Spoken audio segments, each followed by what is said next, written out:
اللہ اللہ اللہ اللہ۔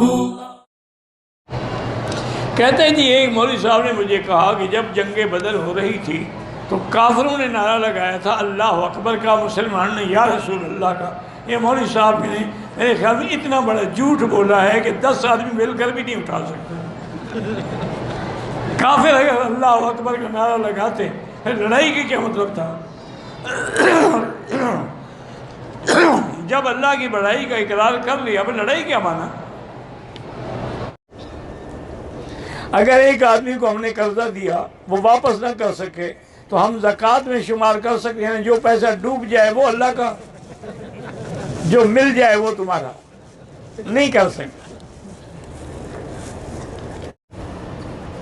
میں طواف کر رہا تھا، کر رہی ہوگی نا، حید جو آ گیا، مرد کو تو حید نہیں آتا، آپ کے ملک میں آتا ہو تو پتہ نہیں۔ بہرحال طواف جاری رکھا، صفا بھی کر لی، گھر جا کے دیکھا حیض تھا، فوراً طواف دہراؤ ورنہ دم بڑھ جائے گی۔ حج بھی آیا ہوں، میری ساس سسر بھی ساتھ آئے ہیں، ہوٹل سے نکلتے ہی نہیں ہیں، نماز میں ہوٹل کی مسجد میں پڑھتے ہیں، اور میری بیوی سے وہ علیحدہ نہیں ہوتے۔ میں اپنی بیوی کو کیسے ملوں؟ مجھے رات لے جانا، میں منت کروں گا۔ اللہ کے بندے تم جانے، تمہارے کام جانے۔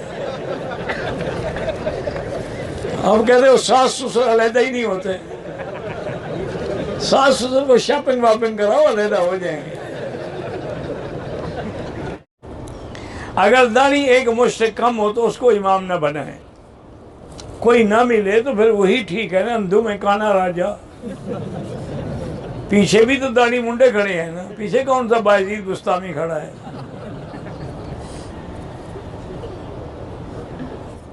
مرحومین کو ثواب کیسے پہنچایا جائے؟ مولوی صاحب کو دے دیں، وہ جا کے قبر میں دے آئے گا۔ اللہ کے بندے دعا کرو گے یا اللہ ثواب عطا فرما بس۔ میں دوسری شادی کرنا چاہتا ہوں، پہلی بیوی سے اجازت لینا ضروری ہے، پھر انشاءاللہ تم کبھی نہیں کرو گے۔ پہلی بیوی پاگل ہو گئی ہے کہ اجازت دے گی؟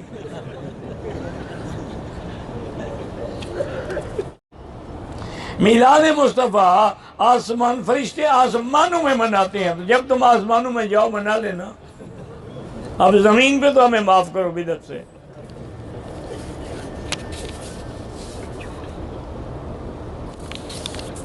اب دیکھو نا کیسے جھوٹ گھڑتے ہیں۔ یہ آسمانوں پہ گیا تھا، دیکھا ہے فرشتے میلاد بنا رہے ہیں، اتنا بڑا جھوٹ۔ آگے لوگ جاہل ہوتے کہتے ہیں سبحان اللہ سبحان اللہ۔ پردے دار لڑکی سے شادی کرنا چاہتا ہوں، سر پہ دوپٹے رکھنے والی مل رہی ہے، سر پہ دوپٹے، وہ دوپٹے والی کوئی لے لو، اس کو پردہ کروا دینا اگر تم خاوند ہو، تمہارے اندر ضرورت ہے تو۔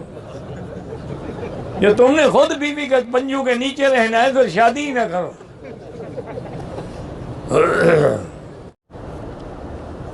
حالت احرام میں نسوار ڈبل حرام ہے۔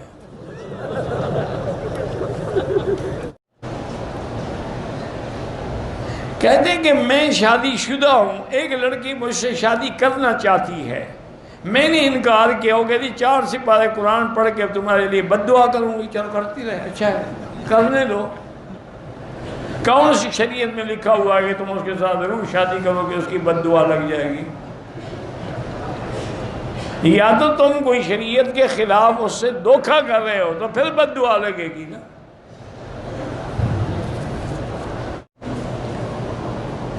کسی چیز کو پاک کرنا، دھونا ہو تو کلمہ پڑھنا ضروری ہے، کیا اس کو مسلمان کر رہے ہوتے ہیں؟ وہ کافر ہیں۔ اپنے اپنے مسئلے گھڑے ہوئے ہیں، یہ عجیب لوگ ہیں۔ انہیں غسل جنابت کرنے کے لیے حمام میں کھڑے ہو کے لا الہ الا رسول اللہ، اور ننگے کھڑے ہو، ناپاک ہو، پلید ہو، کلمہ پڑھ رہے ہو۔ خدا کا خوف کرو۔ اگر میدان عرفات میں ہم نے مچھر مار دیا، ابھی تو گئے نہیں، مچھر پہلے مار دیا، یہ کسی پچھلے سال کی بات ہوگی۔ اب اس دفعہ جانا اور عرفات میں جتنے مچھر ہونا سارے مار دیں۔ یہ کہاں لکھا ہوا ہے کہ پوزی کو بھی نہ مارو؟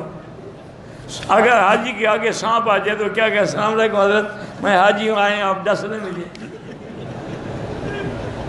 یہ کیا پتہ نہیں یہ مسئلے کیوں گھڑتے ہو ایسے؟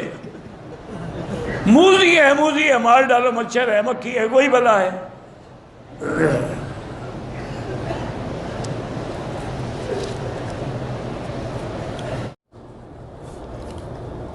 کل رات کو میں نے خواب دیکھا ہے کعبہ شریف میرے ساتھ گیا، اچھی بات ہے، پھر باقی لوگ طواف کہاں کریں گے؟ کعبہ تو تم لے گئے۔ کہتے ہیں نا بی بی رابعہ بصری آئی تھی تو کعبہ شریف استقبال کے لیے گیا تھا۔ میں نے کہا یہ اچھا استقبال ہے بیوی کا کہ وہ استقبال کر رہا ہے، لوگ یہاں مر رہے ہیں طواف کے لیے۔ سب جھوٹی باتیں، خواب ہوتے ہیں، حقیقت نہیں ہوتی۔ یہاں جو ایک کبوتر چوک کے نام سے مشہور ہے، وہاں سے عورتیں جو کے دانے چن کے لے جاتی ہیں جن کی اولاد نہ ہو، بہرحال اللہ ان کی عقل پہ رحمت کرے، خامن سے نہیں ہوئی کبوتر سے اولاد ہو جائیں گے۔ ایسا کرو بیٹی، کبوتر پکڑ کے لے جاؤ، دانے کیا کریں گے؟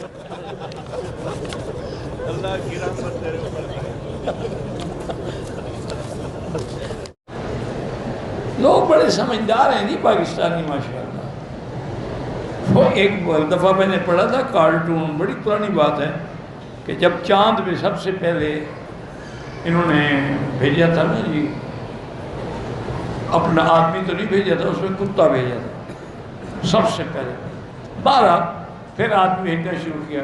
وہ کہتے ہیں کہ جی جب وہاں چاند پہ انہوں نے آدمی بھیجا امریکن نے، تو وہاں دیکھا کہ رشین بھی موجود ہے، چینی بھی موجود ہے، اور پاکستانی بھی موجود ہے۔ انہوں نے پوچھا بھی تم کیا دے؟ انہوں نے کہا جیسے تم آئے، تم نے بھی اپنا شاہرخ بنایا، ہم نے بھی بنایا۔ چینی نے کہا ہم نے بھی بنا لیا، تمہاری نقل ہم نے فوراً تیار کر دی۔ انہوں نے پاکستانیوں سے پوچھا بھی تمہارے پاس تو کچھ نہیں، تم کیا؟ انہوں نے کہا میں سمگل ہو کے آ گیا۔ یہ پاکستانی بڑی چیز ہے، یہ زمزم کو بھی نہیں چھوڑیں گے انشاءاللہ۔ 1 لیٹر زمزم ہوگا، 10 لیٹر پانی ملا کے بیچیں گے۔ حاجی تمتع کے لیے آئے ہوئے کیا 40 دن تک وہ اپنی بیوی سے نہیں مل سکتا؟ کیوں نہیں مل سکتا؟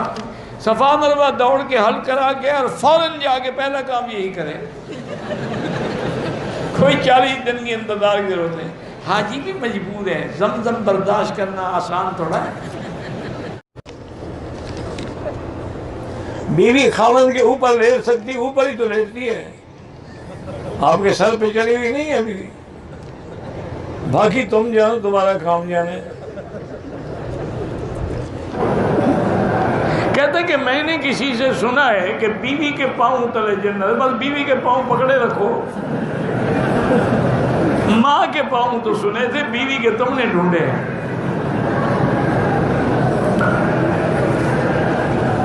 ویسے اچھا ہے بیوی کے پاؤں کے نیچے رہو۔ آج کل بڑے آدمی کا یہی حال ہے نا، بیگم آگے چلتی ہے، وہ جوتی اٹھا کے پیچھے چلتے ہیں جیسے یتیم بچے جا رہے ہیں۔ جو شریعت میں نہیں چلے گا اللہ ایسے ذلیل کرے گا۔